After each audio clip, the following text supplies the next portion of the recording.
Nshuti mwene data nari maze iminsi ntaboneka ariko nongeye kugaruka kugira ngo dukomeze kubana ku nkuru zacu za buri munsi. Uyu munsi nta kindi ngiye kubagezaho uretse ibyo Uwiteka amaze iminsi anyereka. Maranye iminsi ntigeze mbasha kubaha kuko nari maze iminsi ntari kuboneka, ariko uyu munsi ngiye kubibabwira uko bikurikirana. Ni inzozi nagiye mbona mu buryo butandukanye, ariko numva ko zimeze nk'izifatanye, nk'izijya gusobanura ibintu bimwe. Ibyo byose buri wese wabyumva nawe afite icyo yakuramo, yagira icyo atubwira muri comment.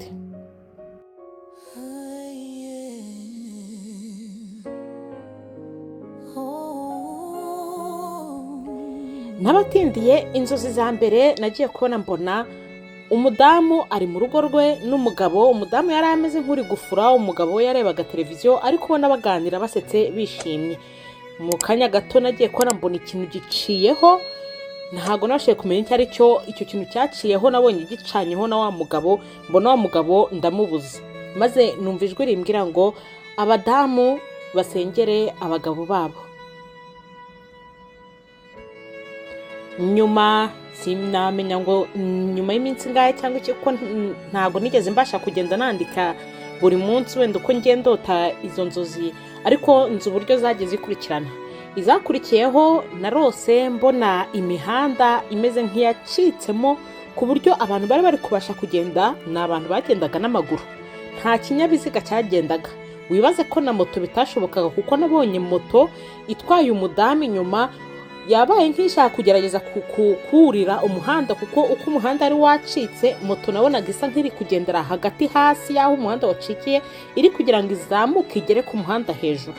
Maze arakserera, uwo motari arakserera, mbona biranze birangira bose baguye. Ubwo icyo ngewe mvuga nabashe kubona nuko imihanda yari yagiye icikamo, ku buryo abanyamaguru nibo bari kugenda, nta kinyabiziga cyagendaga. Nyuma naje kugira izindi nzozi, izi zo zarankomereye.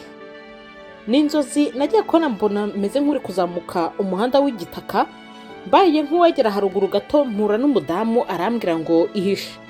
Aho yanyerekaga kwihisha hari inyuma y'igiti, ariko mu by'ukuri twa duti ubona ari dutoya, ahubwo dufite amashami manini agaye ukuntu. Nihishaho nkabona bahashyize n'ibintu by'intebe kugira ngo hamere nk'akantu ko kwihishamo. Nihishaho wa mudamu anyihisha inyuma, ariko muri wa muhanda wazamukagaho nihishe nkabona hateganye n'undi muhanda, mbasha kureba ibiri kubera muri wa muhanda wundi nteganye nawo bitewe n'aho nihishe. Ubwo rero nagiye kubona mbona abagabo babiri. Abo bagabo babiri mbona bafashe umuntu umwe bamushyira hagati yabo mu muhanda. Uwo muntu baramufashe mbona bamukubise isuka mu mutwe. Ibi bintu ngiye kubivuga ariko sindi bujye in deep y'uburyo bwose nabibonye, kuko sinshaka uwagira uko abyiyumvamo cyane, ariko ndagerageza kubisobanura ku buryo uwo ari we wese yabasha gusobanukirwa ibyo nabonye ibyo ari byo. Abo bagabo babiri bafashe uwo muntu wari uri hagati yabo bamukubita isuka mu mutwe, barangije bamujyana hirya, bamukuramo yasuka mu mutwe. Ariko hari uburyo nabibonyemo bayimukuyemo, ni uburyo butari bwiza mu by'ukuri, ariko mu kumukuramo yasuka mu mutwe ndavuga ko ubwo bari bamwishe. Bamaze kumukura iyo suka mu mutwe, nagiye kubona mbona babagabo babiri babaye nk'abagira ibintu by'amahembe ku mitwe yabo. Icyo nshaka gusobanura hano uko nabonye ko kwica kwabo byabongereraga nk'imbaraga, ku buryo bahinduka nyine bakaba ibindi bintu. Sobanukirwa ko abo bantu bari kwica ari amadayimoni. Muri icyo gihe nababonaga gutyo, nabonaga ku rundi ruhande hirya yabo, hirya gato, kuko bo nibo nabashaka kubona cyane, ariko hirya inyuma yabo nanone nabonaga hari abandi bantu bari kwica nk'uko nabo bari kwica. Ariko nsobanukirwa ko abo bantu ari amadayimoni, kuko uko bicaga umuntu bakabona ko apfuye ni nk'aho bafataga ya maraso y'uwo muntu bishe akabahindura. Ariyo mpamvu abo bahindutse bakagira ibyo bintu by'ibihembe byari biri inyuma ku mitwe yabo, kandi atari amahembe ahagaze, ahubwo ubona ari amahembe aza akaryama ku mitwe. uko nakavuze ngo nyine bamujyanye hirya, bamaze kumukuramo yasuka hirya, ayo mahembe barayagira ku mitwe yabo hirya aho, bahita basa nk'abongeye kugaruka noneho ngo bagaruke ku muhanda neza hafi nanone. Ubwo njye nakomeje ndeba ndi kwitegereza, ngiye kubona mbona barandebye baranyitegereje, mbona ko turi kurebana.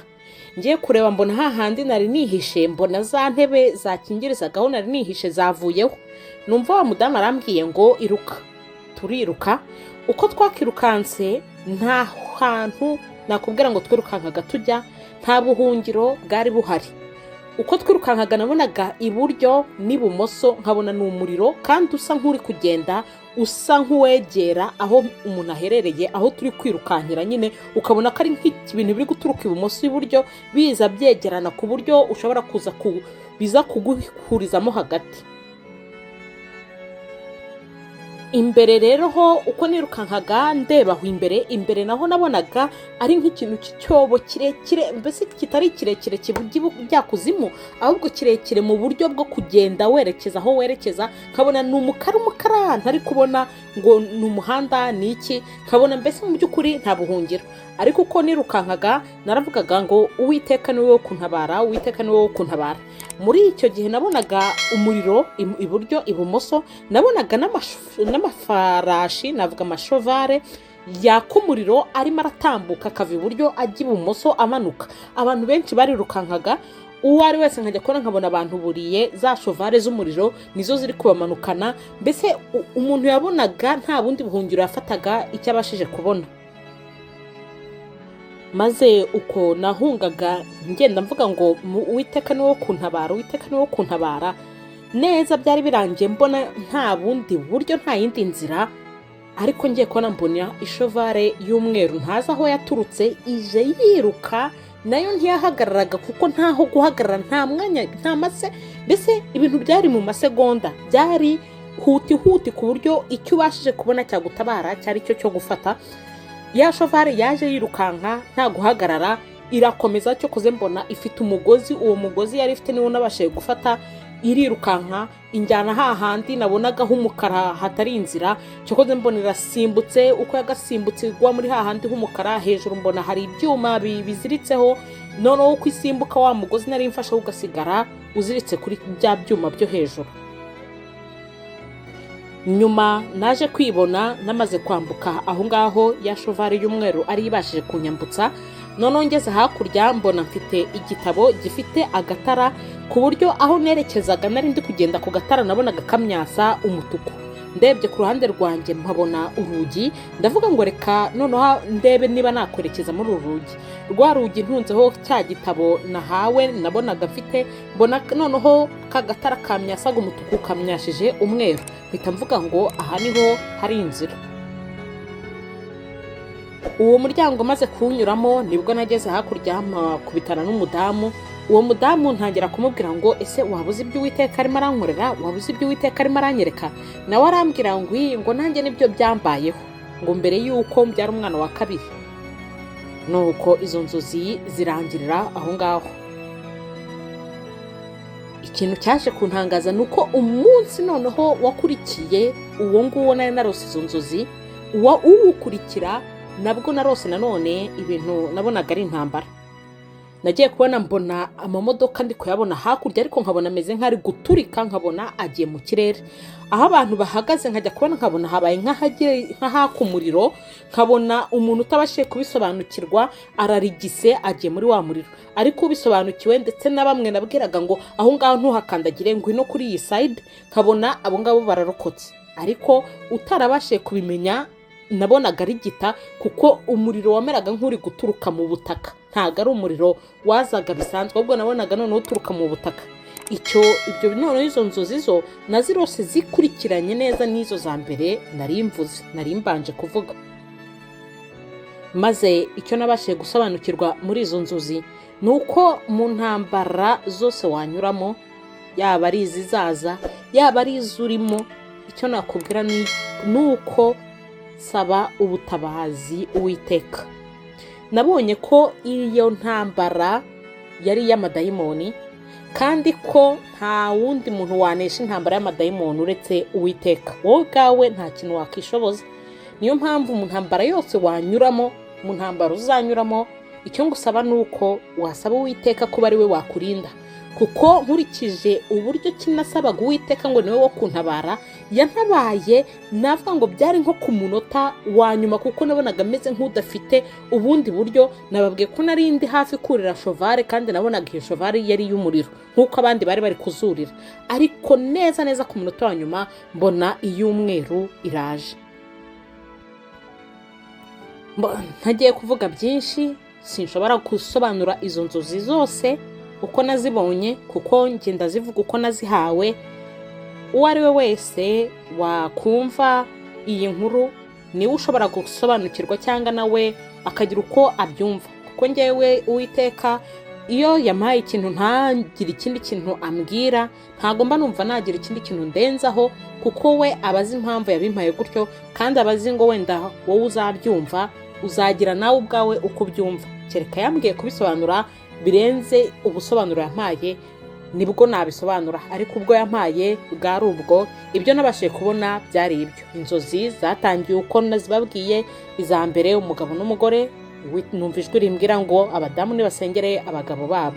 Iza kabiri, imihanda yacikaguritse. Iza gatatu n'iza kane zo zarakurikiranaga, yari intambara.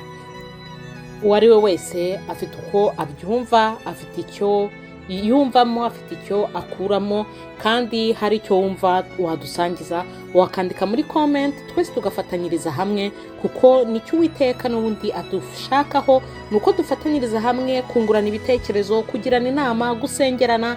Ndetse niyo waba ufite icyifuzo runaka wumva waba ushaka ko twafatanya gusenga, wakandika muri comment cyangwa ukatwandikira kuri email yacu, ndetse no kuri telefone yacu yaba ari kuri WhatsApp.